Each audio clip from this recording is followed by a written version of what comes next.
If you guys can give this video 10,000 likes, Lauren and I, my girlfriend, we will do a burnout together. We'll have a burnout competition. She'll be in the new car and I'll be in the old car, and we're gonna do a burnout and we're gonna record it for you guys. 10,000 likes, burnout comp between me and my girlfriend. Make it happen.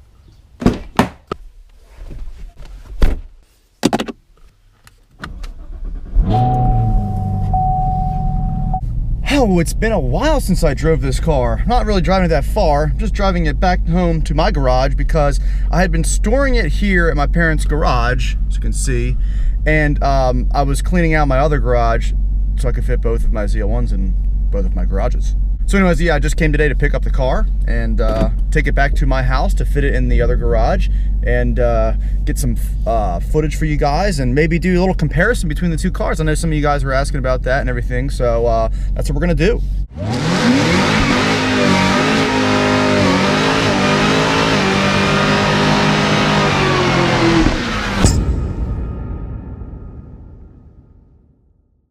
So yeah, it's kind of funny driving my 5th gen and then driving the 6th gen because, I mean, it's completely different.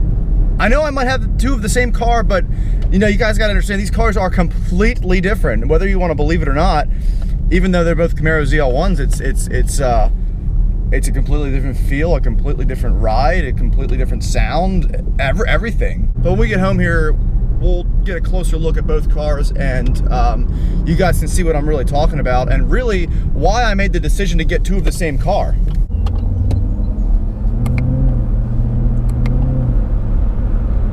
I just love the downshifts in this car. It's great. It's great.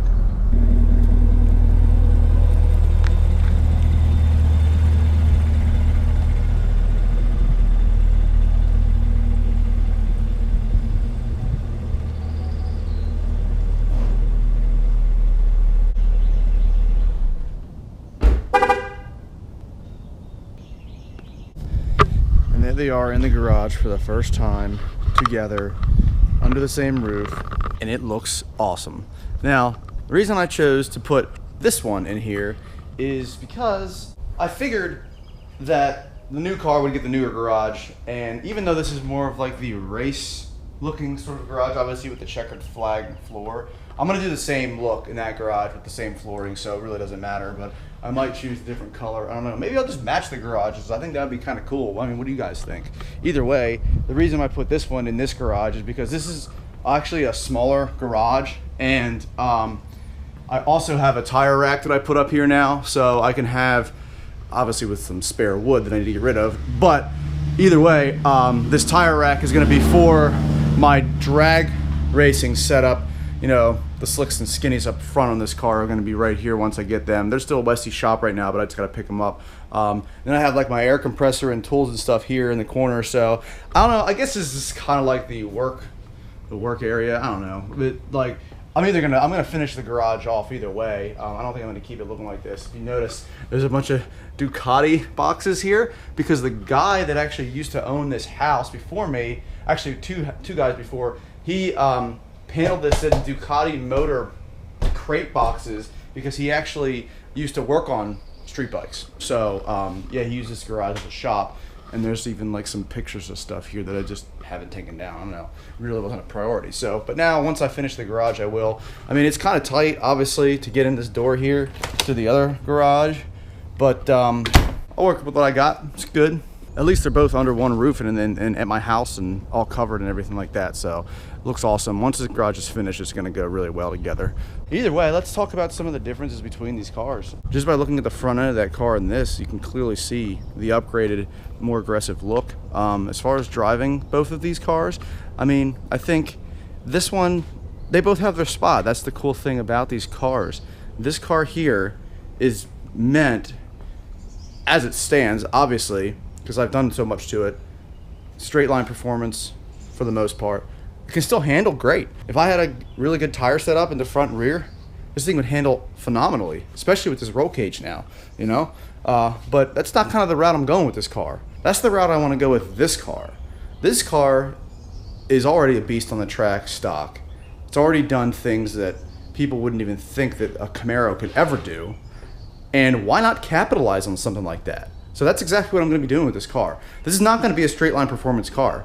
I'm going to tell you guys that right now. I don't want to do it with this car. Yeah, I'll up the power and have some fun with it. But this car in here is going to be the straight line performance car. Either way, you know, this car is so much more refined on the road. You know, that's the cool thing about these new Camaros. Whether it be an SS, even hell, even just a, you know, a V6 or even one of the little Turbo 4s.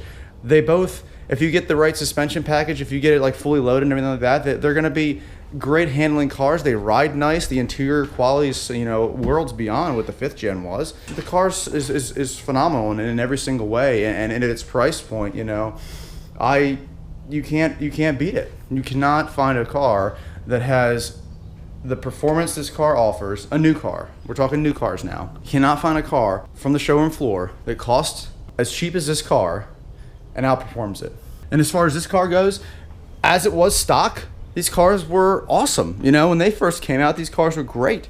Obviously, it's not stock now, but even if we were comparing these cars stock for stock, this car still, you know, is you know, 3-4 steps behind the new 6th gen ZL1, and still a great car. I'm not gonna lie, you guys. If some of you guys are looking at buying a 5th gen ZL1, by all means, you know, if that's what your budget allows, they're great cars. You can again, you can't beat them for the money, you know.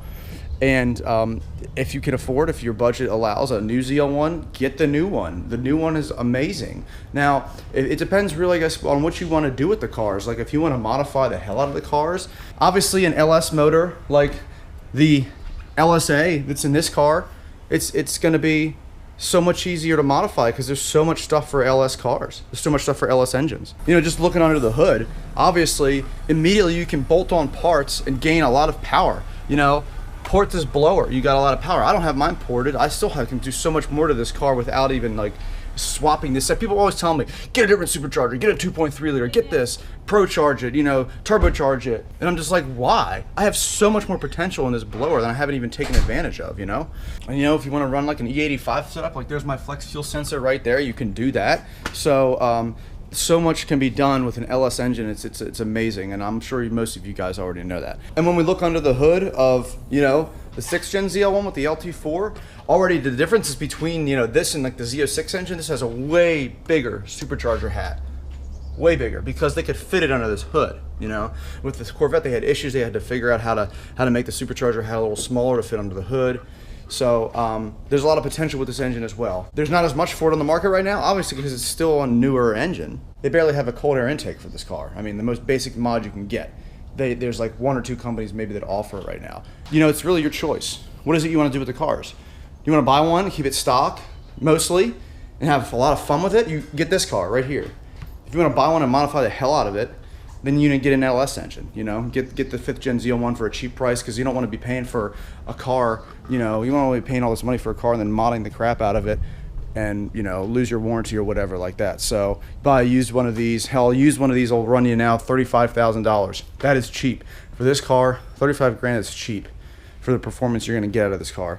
Some of you guys might not know this, but I actually bought this car used in 2015, and it had like 7,500 miles on it, and I bought it for $47,900. Okay, it was completely stock. Nothing was done to it. It was babied. The car was like barely driven until it came to me. I did all the work to it. It had nothing done to it. Obviously, you guys know this car is brand new, and I paid MSRP for this car. As you guys know, MSRP is $61,000, and I paid just a bit over that because I had some options. I had like the PDR, the performance data recorder in the car. Obviously, the 10-speed auto was an upcharge, and also the carbon fiber exposed hood was an upcharge. So that didn't put me that much more. It was between $60,000 and $70,000 you can get one of these cars. Amazing price. But either way, I don't want to bore you guys anymore. I do want to thank you guys, however, for watching the last video that I did on that car, which was when my airbags deployed because the car is so damn loud. And I just wanted to tell you guys that that's exactly why they deployed. Now, there are other factors that did kind of play a part into that, as far as like my car in specific. If you guys are actually thinking about getting those diverters put on your 5th gen ZL1 or your 5th gen SS, whatever, and you're worried about that, please don't be worried, because if you have like a stock car, or even it's modified, or maybe it's heavily modified, it's probably not going to happen, only because this car has no rear seats, has no trunk. I've gutted the trunk. It has a complete 10-point chromoly roll cage, and all of those factors played a part in why those airbags went off.